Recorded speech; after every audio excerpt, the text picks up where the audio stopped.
If you're new with us, let me do a brief catching you up on where we've been so that you kind of understand where we're at in the story here. Jesus has just been challenged in a series of challenges that have come from political groups and religious groups, the Herodians and the Pharisees, the Sadducees, the teachers of the law. All of them have come and challenged Jesus in different various forms throughout chapter 11 and chapter 12. And they were trying to shame Jesus so they can take their honor back, debunk Jesus' following, keep people from following Jesus because he came riding into Jerusalem in this triumphal way, and people are crowning him as the king. Hosanna, blessed is he who comes in the name of the Lord. All of that's taking place, and so they're trying to debunk his following, debunk his honor, and so they're bringing in these questions to try and get him lowered down a little bit in the minds and in the hearts of people. But every question they bring, Jesus absolutely obliterates them in the court of public opinion. Everyone says, it says that they listened to him gladly, meaning that he won the crowd's approval and he won this honor and shame game. He beats them when it comes to talking about taxes, and he beats them when it comes to talking about and understanding the resurrection and the image of God, and most importantly, he understands what's most important to God, which is to love God with all our heart, soul, mind, and strength, and love our neighbor as ourselves, and that you can't do one of these without the other, which is a very shaming thing for these religious elite that come to challenge Jesus. It's very shaming to them because, well, they're not doing a very good job of loving their neighbor, mainly the nations, the people that God has called them to love, and also the least of these. And so we're going to come in touch with another one of the least of these today and see where honor is truly found, okay? But we're going to start in verse 38. So if you're with me, go to verse 38 in chapter 12. It says, as he taught, Jesus said, "Watch out for the teachers of the law. They like to walk around in flowing robes and be greeted with respect in the marketplaces and have the most important seats in the synagogues and places of honor at the banquets. They devour widows' houses and for a show make lengthy prayers. These men will be punished most severely." You know, Jesus, he begins this section of Mark, and he's talking about the teachers of the law, and he says, watch out, beware, because they parade around, stealing honor from other people, and they take places of prominence everywhere they go. You know, in this culture, the way that this would work is they would put on these fancy ornate robes that had these long tassels, and these fancy ornate headdresses that had these long tassels. And the more tassels that you had, the more respectable you seemed to be, and the more closely you held God's word and his commands to your heart, right? We talked about Deuteronomy 6, how he says, bind these things on your heart and put them on your body. And so these teachers of the law, they did that. They made these robes and they made these headdresses that showed that they were completely devoted to the law of God everywhere they went. And when they walked through the marketplace, people would just part ways, and they would just bow their head low and almost not look them in the eye as not to disrespect them. And so this was what was taking place. Every time they would do that, and they would steal the honor from just ordinary people. And then they would walk into the synagogue, and they'd go and sit down at these prominent seats up in front of everyone, because every good teacher sat down to teach. And then the crowds would come, and they would gather around the teacher, but they would take the best seat, the place where there would probably be room for the biggest crowds, all of those kinds of things. And they would just make a spectacle of this entire thing. And then at dinner banquets, they would be in the most prominent place. And everything they did was to gain honor. wearing the robe and binding the law of God on their body had nothing to do with the fact that they loved God or that they thought God's law was good. It had everything to do with trying to gain honor and this place of prominence within the culture at large.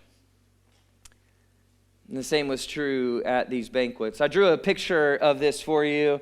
This is what a banquet table probably would have looked like, something like this. You can see these seats are numbered. The most prominent place would be the 1. And then on the right side of the 1 would be the 2. And on the left side of the 1 would be the 3. And this is what James and John ultimately asked Jesus for in chapter 10, right? Can I sit on your left and can I sit on your right when you enter into your kingdom? When you get to your place of prominence, can we be right there, right and left, right next to the best seat? And what would happen at these banquets is the whole point was what you were trying to do when you showed up at one of these dinner parties was not just to feed yourself, it was to try and shame the person who was one number ahead of you, so that you could take their place of honor. So the 2 would be talking to the 1 that night, and he would be looking for a way to take his honor and take his seat. And then the 3 would be talking across the table to the 2 to try and take his seat. And then the 4 would be talking to the 5 and the 3, and you see how this is going. And the whole point is to try and steal honor from other people and elevate yourself to a higher place of prominence. This is how people deemed you successful in the first century world, especially religiously. And so this is what these teachers of the law would do. This is how they would play the game. And the only problem is Jesus' kingdom has nothing to do with seats of prominence, of where you elevate yourself over others. Jesus' kingdom is all about taking the lowest seat. Jesus tells a story about this, and he says, don't take the seat of highest prominence when you show up at a banquet, but instead take the lowest seat, because maybe somebody will come and say, oh, you've judged yourself too lowly. You need to come up, and then you'll be honored in front of everyone because you chose to take the seat of least honor. In Jesus' kingdom, he says the seat of least honor is the most honorable place to be. And the most honorable thing you can do is put yourself in that place, elevating others and lowering yourself. And this is so foreign to so much of what we try and do and live out on a daily basis, especially in the marketplace, of where we are striving to try and gain more prominence, more of a name for ourselves, make and get higher and higher levels of honor. But Jesus says that their lengthy prayers mean nothing, because this is how they are. It says, watch out, because all they do, they are so keen on gaining honor for themselves, they even devour widows, which we're going to come back to in just a minute.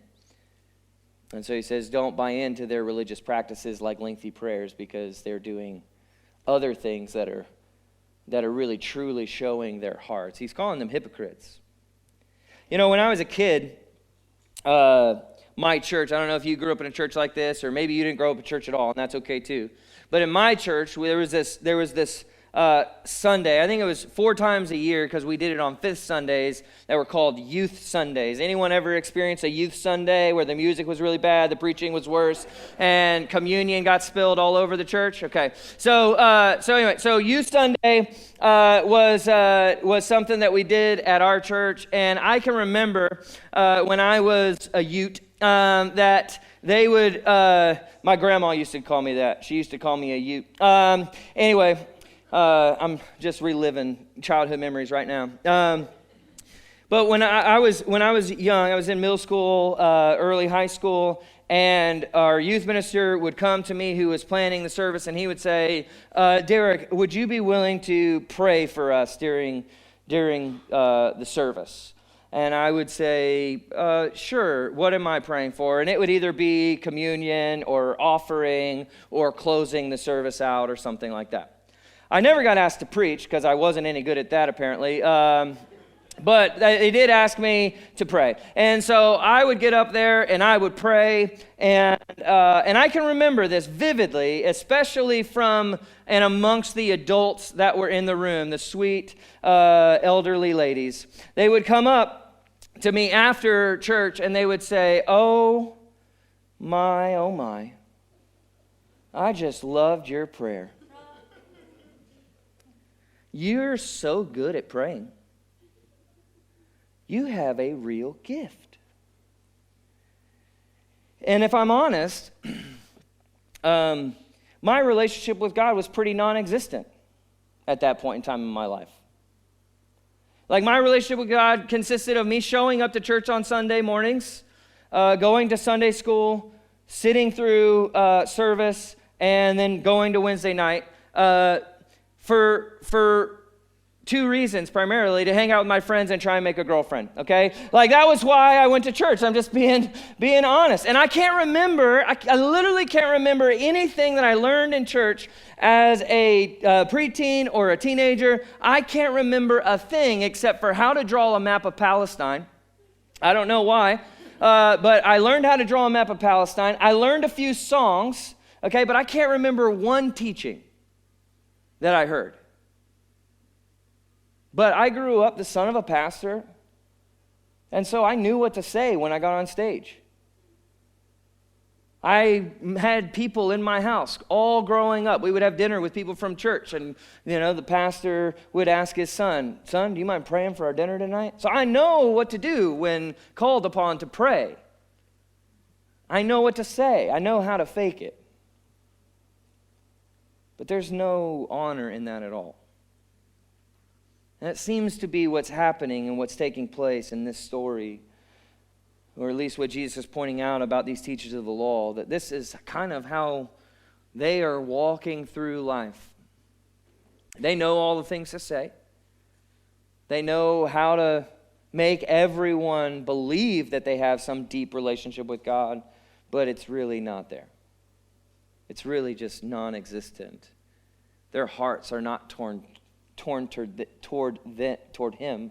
They're only turned toward themselves. And it shows by the way in which they try and elevate themselves over everyone else. It's the opposite of honorable. And that seems to be where Jesus is leading us. Is that you can tell that their proofs are just a facade by the way they treat widows, which is the story that Jesus goes into next. He leads us to a widow next in verse 41. So take a look at this. It says in verse 41, Jesus sat down opposite the place where the offerings were put, and he watched the crowd putting their money into the temple treasury. Many rich people threw in large amounts, but a poor widow came and put in only 2 very small copper coins worth only a few cents. Calling his disciples to him, Jesus said, "Truly I tell you, this poor widow has put more into the treasury than all the others. They all gave out of their wealth, but she, out of her poverty, put in everything, all she had to live on." This is a fairly famous story or popular story, amongst preachers like myself who want to preach a series on radical generosity. Hallelujah. You know what I mean? So this is one of those things that, like, oftentimes you're going to hear, and that principle definitely applies. Sacrificial giving is definitely a principle that you can apply to this text, but sacrificial giving is not just a mark of generosity, it's a mark of faith. It's a mark of true belief in God. The generosity part of it is just a symptom of a heartfelt faith in God. That's what it is. And so you see that she is willing to give sacrificially, not because she's trying to do the right thing. It's because she trusts God completely with everything. And you have to believe that to live this kind of way requires a true desire to do God's will over your own. to do what he is calling you to do and wants you to do and wants from you. You know, one of my favorite teachers is a lady named Ruth Haley Barton, and she says that indifference is getting to a place where you want nothing more, nothing less, and nothing else than for God's will to be done. So when we become indifferent, we begin to want nothing more, nothing less, and nothing else other than God's will to be done. But that isn't just indifference, that's total surrender. That's true surrender. And that's what this widow is showing. She shows that she is completely surrendered. And that is the moral of this story. Giving sacrificially is a way in which you can show that you're completely surrendered to God, but it isn't the only way. Hear me when I say this. Giving generously, giving sacrificially, absolutely is a way in which you can show that you are completely surrendered to God, but it isn't the only way. But I also, as I studied this, I found this passage to be pretty interesting because it caused me to ask a question that I had never asked before. You know, Jesus, he tells the story of this widow who's full of faith right after he talks about these teachers of the law who are devouring widows. And I think it's the first time I ever realized that these two stories come back to back, where Jesus says something about the teachers of the law devouring widows, and then he tells a story about a widow. And the emphasis that we always put on this woman is how much money does she have and how much money did she give. And I'm sure if you're like me, many of you have assumed it's just because she's poor. But in reality, I think it actually lies with what Jesus says before to the teachers of the law. You see, the teacher of the law, to be a teacher of the law is like saying you're a lawyer or you're an attorney. You know the law better than everyone else. You know how to manipulate it in order to win cases for your clients and those that you're representing. You also know how to use it justly, and you could be a judge or a jury for that same reason. One of the key parts of the legal system at this point in time in history was that women were not allowed to represent themselves in court. Women could not or speak or go into court. So if women weren't allowed to go into this place or go into the courtroom, they had to deal with things still legally like everyone else. They had to ask for help from one of these teachers of the law. They needed an attorney. They needed somebody to represent them. And these teachers of the law, what they would do is they would take advantage of these widows by overcharging them, because they had no other way to try and get their case heard or dealt with. And knowing that many of these widows were left good inheritances by their husbands who had passed on, that the teacher of the law would just take and take and take and take until they couldn't take any more. And these widows wouldn't have anything left to pay their bill. And so then what they would do is they would then start to go to their home and confiscate belongings and things, which is why Jesus talks about devouring widows' houses. Widows in the same time, right? It's important to understand widows were cared for by the community and that they were given 6 days worth of food. So they were given food 6 days of the week, and one day they were not given food. And so it's likely that this lady has a home and she has food to eat 6 days a week, but what is being taken from her is what her husband has left her. It's the things she has to remember him by, the things she has to pass down to her children, the money that she has to do other things other than just live underneath her roof and eat food. And that has been taken to the point that now all she has left is just a couple of cents. And instead of becoming resentful toward God because of the absurd corruption of these teachers of the law who made their living at the temple where she is now giving her money, men who were supposed to uphold God's commands, primarily what it looks like to love God well and love neighbor and take care of the least of these, they're not doing that. But instead of getting bitter, instead of getting frustrated, she goes to that place where they make their living and she gives all she has. Because she says, I completely trust in God with all that I have. Even if those who he has entrusted to care for me aren't going to care for me. He's going to care for me. He's going to take care of me. He's going to provide for me. He's where my hope is found. That's what's the story here.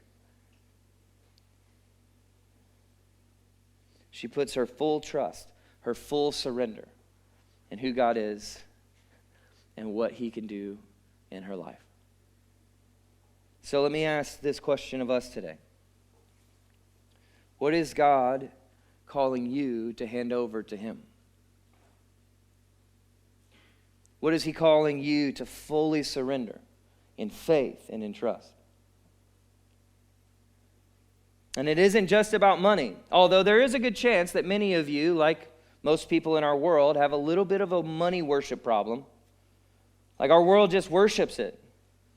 We just think that power is found with it, prestige is found with it, hope is found in it, security is found in it, and we worship it to the point that it's bad and it's unhealthy and it's ungodly.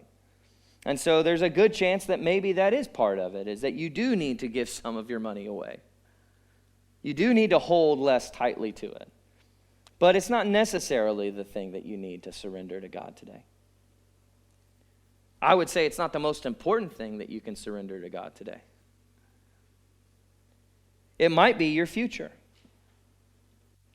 You know, you might have a dream and a desire that you've had for a really, really long time to do something, and for whatever reason, those doors just aren't opening, and you're getting frustrated, but you still keep praying, and you keep going to God, and you keep asking God, God, please make this dream a reality. God, I trust you. God, I believe you can do it. God, you're great. God, you're awesome. And you're saying all those things when you're praying, and then you leave the prayer room, and you walk into the world, and you immediately take control of whatever it is you just asked God to do.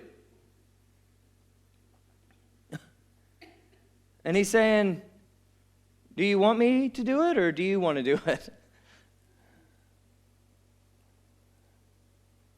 Do you really believe in me, or do you just believe in yourself? Right? Pray like it depends on God. Work like it depends on you. Hallelujah? No. Pray like it depends on God and live like it depends on God. Maybe it's your kids or your grandkids. Maybe you're holding tightly to them because you love them. And God is saying, hey, why don't you just hand them to me?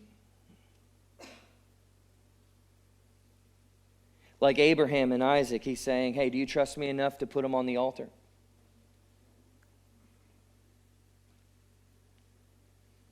And I know the fear that wells up when that's said.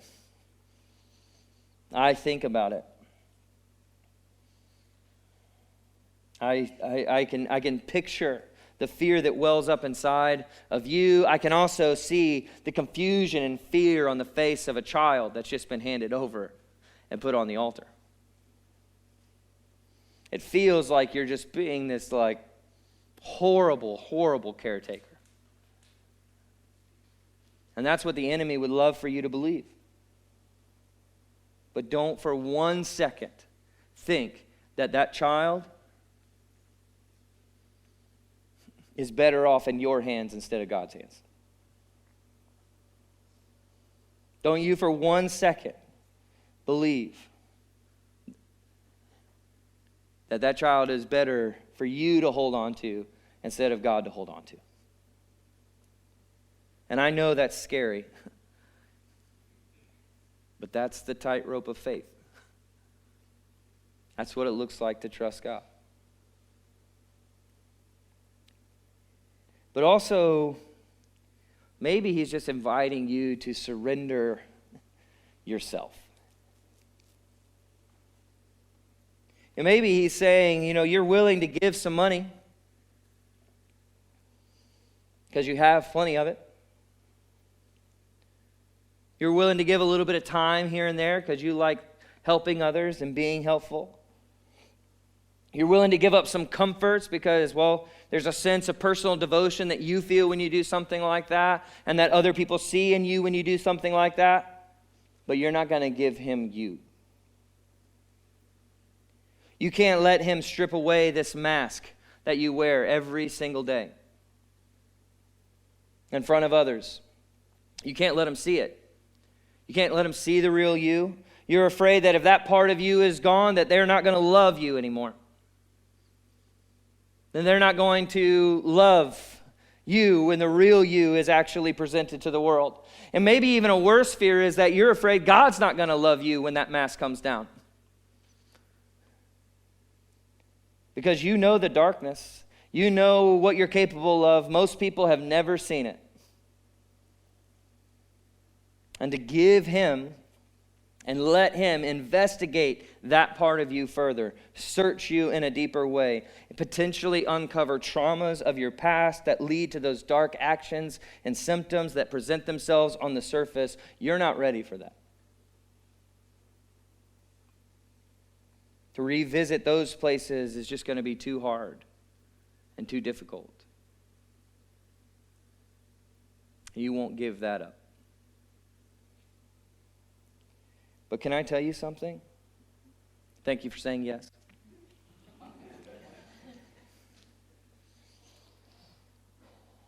God loves you.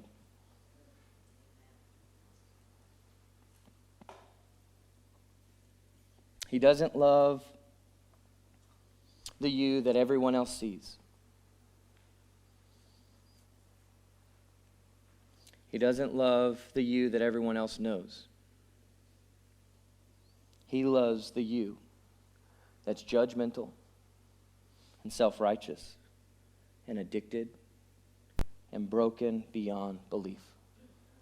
That's the you that he loves. And that's the you that he died for. And that's the you that he wants you to become comfortable letting him uncover and unpack. Because that's the you he created you to be.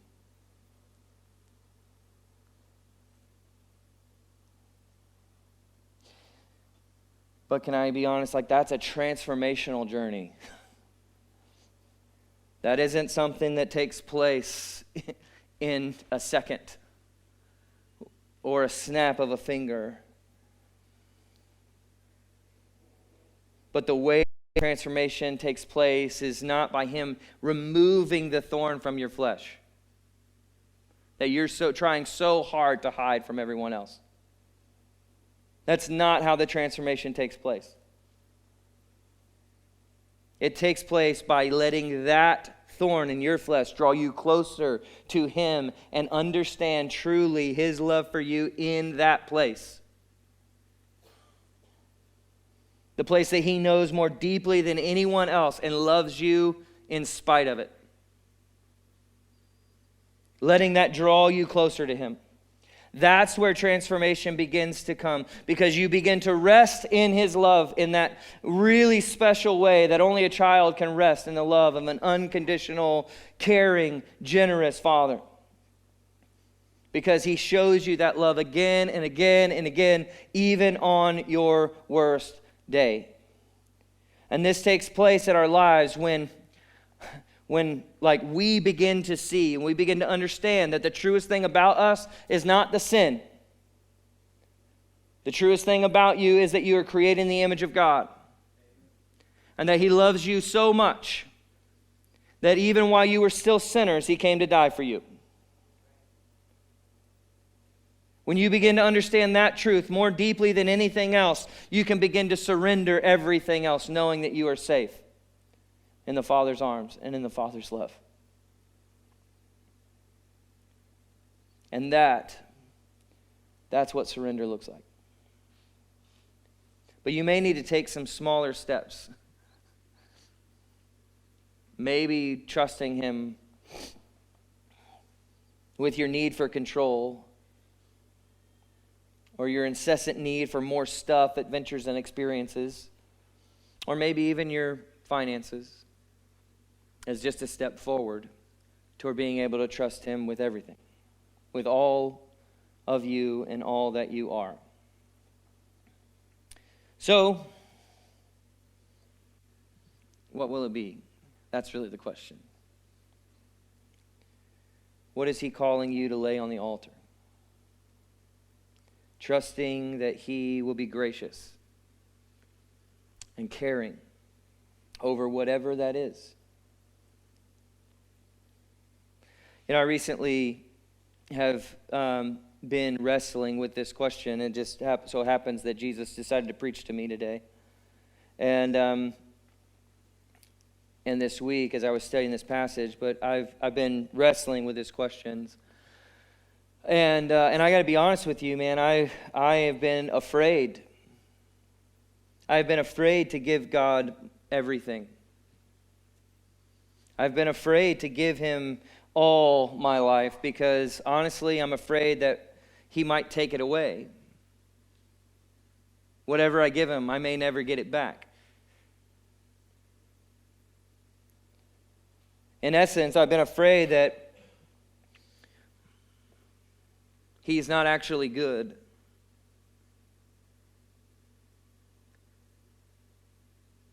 My fear is not enough, it's that God's not good enough. God could be evil. He might take it away if I give it to him.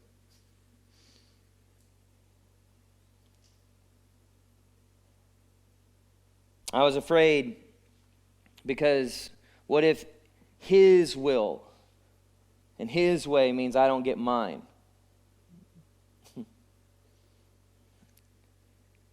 But to completely surrender, I want you to see something. To completely surrender, to have the heart of this widow, you have to realize, even when others might have hurt you, have taken advantage of you, have taken things from you for their benefit and for their honor, God is too good to you to do that. He is good. And you can trust in his goodness. But you won't be able to surrender until that truth hits somewhere deep inside. Until you can trust his goodness and that he is altogether good. You will always be afraid to give him whatever he asks. But when you realize that he is good and altogether good, and whatever he is going to do, whether he takes it from you or not, if he does take it from you, it is for your good. Because he is good. And he is not going to turn away a child who's trusted him with everything. He's going to be good to that child. He will not destroy whatever it is. He's not going to hurt it. He's not going to handle it with neglect. He will take it and he will make it better. Better than you ever could. And better than you could ever imagine. And that is true about everything in your life, from money to your children, to yourself. Doesn't matter what it is. If you'll give it to him, fully, truly trusting that he is good, he'll make it better than you could ever imagine. Because he is good. So let me ask you, do you trust him? Do you believe that he is good?